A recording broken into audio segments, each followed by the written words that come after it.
interprofessional collaboration during the COVID-19 pandemic, now more than ever, with a special focus on the Altogether Better Health theme. I would like to start thanking you for inviting me to the 4th regional meeting of interprofessional educations in the America, which is focusing on a very important topic, which is resilient health.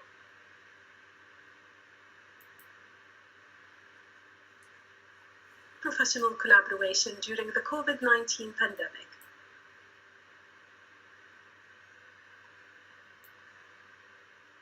Professional collaboration during the COVID-19 pandemic, now more than ever, with a special focus on the Altogether Better Health theme.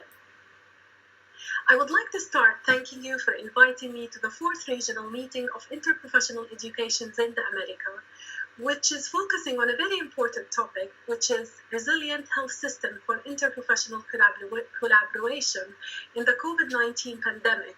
And I'm looking forward to listening to some of the presentation about the experiences in the Americas region. Global connection have been made easy. I think if I have received this invitation a while ago, I would be thinking about booking my tickets and traveling all the way to Uruguay.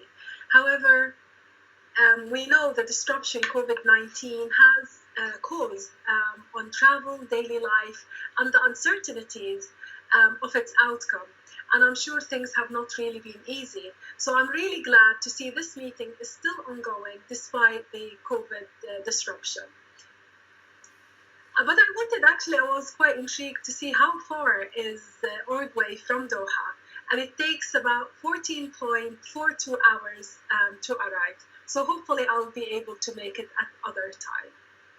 So in today's presentation, I will focus briefly on the need for interprofessional collaboration during the COVID-19 pandemic and beyond, of course.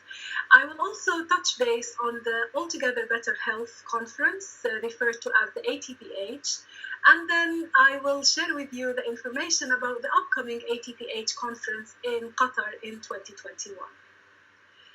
So the COVID-19 pandemic has really necessitated interprofessional and collaborative practice at many levels, and much has been learned through the process. And if you reflect on your experiences of interprofessional collaboration, whether you are in academia or practice or any kind of setting, you may have some positive experiences, not so positive experiences.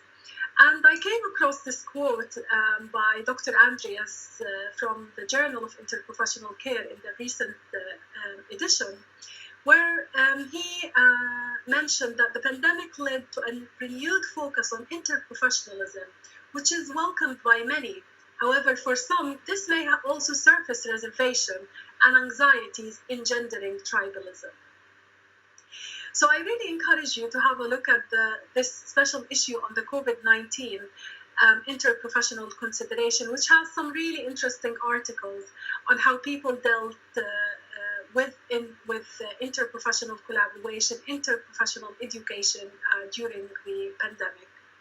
And I was quite fortunate to have my article on the perception of who is in the healthcare team, which was a content analysis of social media posts in this special edition. What we did within this article, we used the social media or social listening technique to explore unfiltered public perception of professionals involved in the healthcare team during the COVID-19 pandemic and elaborate on the emotional response to this online post that you see in front of you. So I actually posted this on my Twitter account on who society thinks work at hospital versus who actually works in hospital.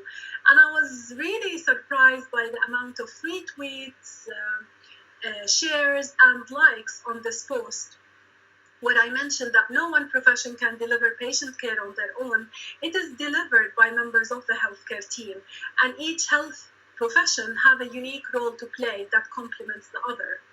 This image was posted by others, and the amount of people who commented on it and or who reshared it was really truly amazing, especially during the beginning of the COVID-19 pandemic.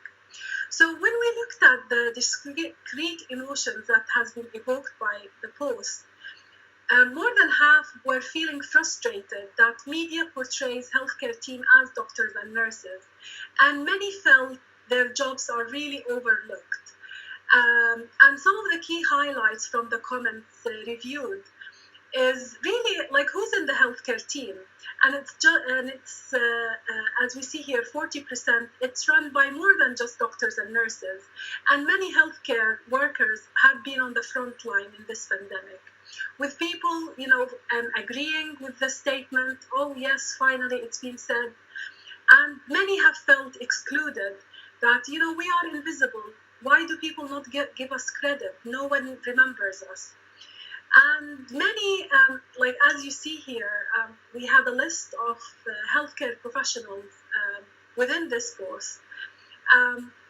However, when we were reviewing the content post, there were about 48 healthcare professionals who felt we are not on this list. 65 non-healthcare professionals, again, they felt, why are we not on the list? We work in the hospital and we work with others. And 13 professions where they were overlapping between healthcare professionals and non-healthcare professionals. The key messages from this article is that the COVID-19 has highlighted that along with physicians and nurses, there are many healthcare professionals and non-healthcare professionals who really have a significant patient role. Also, the current COVID pandemic and the media attention should really be taken as an opportunity by the interprofessional community, by healthcare professionals themselves and their institution, to work together to combat negative media stereotypes and to emphasize to the public, to the patient, that we work as a team. We are an interprofessional team, that everyone within this team is very important. And also what we have found that there was really limited research on public perception of the interprofessional practice. And I think this is really an area where further research can take place. So coming to the Altogether Better Health, which is going to be held, it was meant to be held in Doha in 2020, but now it's going to be in October 2021. But before I talk about it, I just wanted to say what is interprofessional.global that oversees this conference. So back in 2004 in Vancouver in Canada, during that conference, they came up with the Vancouver Declaration. And in 2006, the UK, which was held in the UK, in London, InterEd was launched. And 6 years after, in the ATPH in Japan, the World Coordinating Committee was set up. And in their last conference in 2018, which was in Auckland in New Zealand, WCC was rebranded to Interprofessional Global, which is a global confederation for interprofessional education and practice. And it's this global confederation is formed with different regional networks from around the world, as you can see. And Jose leads the South and Central Americas and the Caribbean. There is some emerging networks, and there are also some specific interest groups. So this Altogether Better Health is the leading global interprofessional education and collaborative practice under the direction of interprofessional.global. And this conference takes place every 2 years and provides an opportunity for participants from around the world to discuss ideas and devise and test strategies to come up with concreted action. And it's driven by the conviction that concreted action is needed to improve working together, which will affect change, enhance quality of care, ensure safety, and optimize deployment of human resources. So this conference, these are the countries that this conference have taken place in, and we are hoping that you will be able to have this conference in October 2021 in Qatar. In this slide, it's showing, as I said, it started back in 1997. and who were organizing these conferences and the themes. And we hope to see the Altogether Better Health in the Americas in the coming year. So the theme for the Altogether Better Health is cultivating a collaborative culture, sharing pearls of wisdom in its 10th anniversary of the ATPH. We have 5 sub-themes, starting with advocating for people-centered care, health, and well-being, embracing diversity of stakeholders, informing regional and global IPE policies and standards, promoting safety in and beyond healthcare setting, and finally, an opportunity for participants to come and share models of best practices in interprofessional education and collaborative practice. You can get more information about our conference in the website. We are also on Twitter at ATPH10. The first cycle of abstract closed back in April, and we have a new cycle open which will end on the 28th of February 2021. So do consider sharing your new pearls of wisdom cultivated during this pandemic from any settings that you have worked in. We have different types of presentation that you can submit abstracts for. We have the workshop, oral presentations, and the posters. And we have an additional 2 presentation type with an Arabic Middle Eastern flavor. So the first one, we are calling it the Sidra, under the Sidra tree. The Sidra tree is a species native to Qatar that thrives in the harsh desert. And the branches of the tree usually offer travelers or people passing by as a place where they can, sit down together and discuss different issues and exchange knowledge.